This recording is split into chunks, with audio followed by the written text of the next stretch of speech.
And Shadows guitar legend Hank Marvin will be playing more than just 3 chords. You know, people say you should never meet your heroes, and that's why I'm so glad I'm appearing on This Week. We mean it, ma'am. We're This Week. Late, and given how much you've probably been drinking, you're no doubt feeling a bit peckish. So if you're Hank Marvin for a bit of Hank Marvin, you're in luck, because waiting patiently in the shadows, do you get that? Guitar hero Hank Marvin is here to satisfy all your Blue Nun munchies. Now, according to Lembit Opik, former ladies' shoe salesman, yep, I think that's true, reality TV star and Lib Dem MP for Montgomeryshire, former, Nick Clegg, he says, has lost credibility in the eyes of his party and the country. Oh, cheeky. How would he know? But he's right about one thing. In the face of disastrous performances in recent elections, it takes guts for anyone these days to admit there's still a knicker-throwing Clegg maniac. So as Nick marches his hapless platoon towards the sound of electoral gunfire and almost certain political death, we decided it was time to pay our respects to those we admire so much and put heroes in this week's spotlight.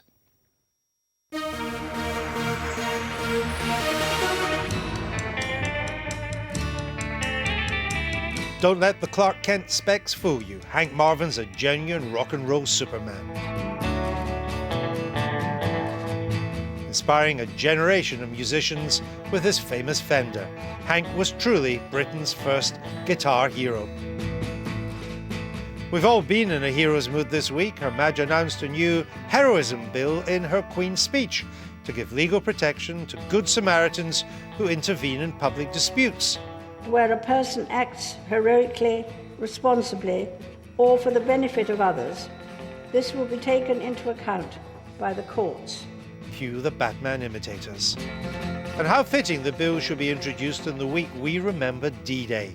It's 70 years since the Normandy landings, and a time to salute fallen heroes and everyone who served. Sadly, we may never be able to salute the Tank Man of Tiananmen. 25 years on from the bloody Chinese massacre, the identity of this remarkable man remains unknown, yet doesn't diminish the power of his actions. Whereas the identity of Sergeant Bo Bergdahl is now well known, for better or worse. The American soldier held in Afghan captivity for years had his hero's welcome cancelled yesterday. Amid accusations, he had abandoned his post. So what makes a real hero? Strength, bravery, or just a kick-ass riff? And do we all just need someone to look up to? And the man who probably has Guitar Hero written on his passport is with us now. Hank Marvin, welcome to the programme. Thank you, Andrew. Great to see you. Do we all need heroes? I think so. I think we all need people to look up to who might motivate us to do something better in our lives. It doesn't matter in what capacity, whether it be music, politics, whatever, you know, we need someone that we think has set the standard. Can we achieve that? Not always, but at least it gives us something to aim for. To aim for. And I think so. Something that we wish we could do ourselves. I think that's true. Now, you said that you should never meet your heroes, but here you are meeting Diane and Michael tonight, and you've broken your rule. Why do you think we should never meet our heroes? Is it because we're likely to be disappointed? I think in some cases we are, because we can meet people that we think are absolutely wonderful in their capacity as, let's say, an entertainer, for example. We meet them, but as a person, they're a pain in the backside. You know, they're rude, they're arrogant, and that's a disappointment. That's often particularly true of movie stars. Yeah, I never met, well, no, in fairness, I've met over the years. Years ago, we did a thing in the USA, in Florida, and we met Gregory Peck, and he was a very charming man, very generous in his conversation.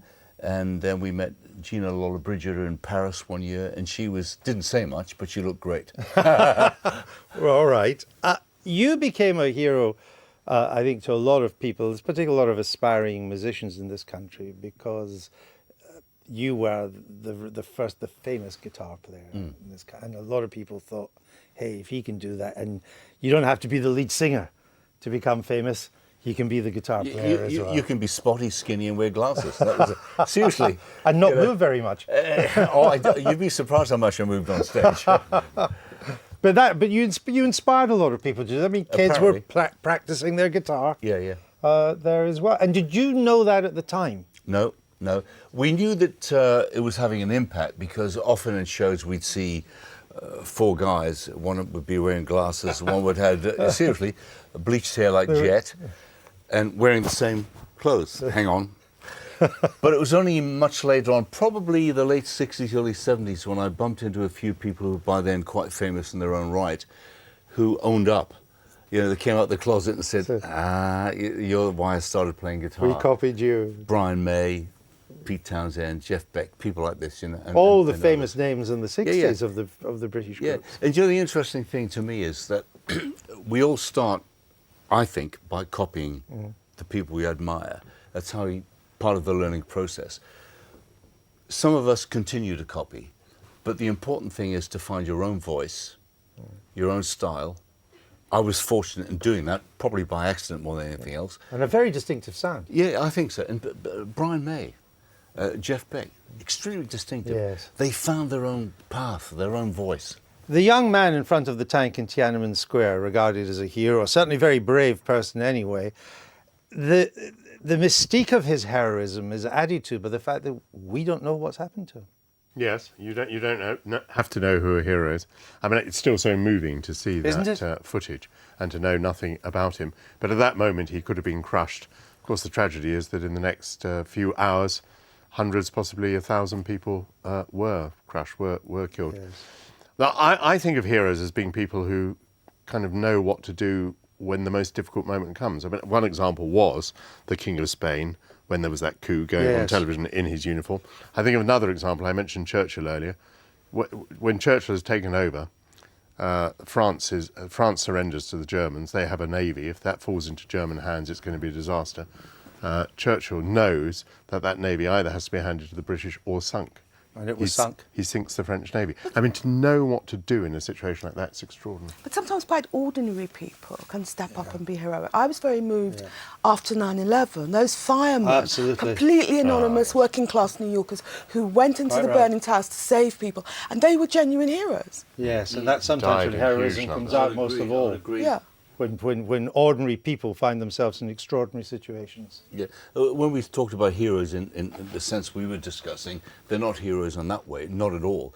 They're people who do something that we might admire and maybe want to emulate or try to attain that standard. They're not really heroes in the way you're talking about people. They are the real heroes that you're speaking of. We need to move on, but very quick, who was your childhood hero?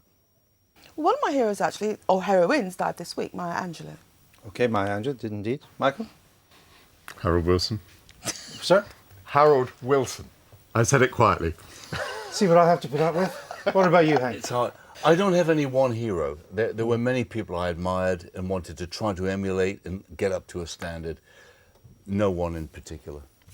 After Apart Wonderful. from my wife, of course, who's a real hero, putting up with me for 48 years. After Wonderful Land, you were my hero. Thank you. I remember it well. Gullible to the end. Exactly. What are you up to now? I've got this new album. It's simply called Hank, which is not very imaginative. We can remember that. But it works. And it's come in at #10 in the charts this week, so we're promoting that album. It's a summary sound of my guitar music. Fantastic. Well, we're grateful for your time tonight, Hank. It's great to see you. Great to be here. Thank you. Thank you.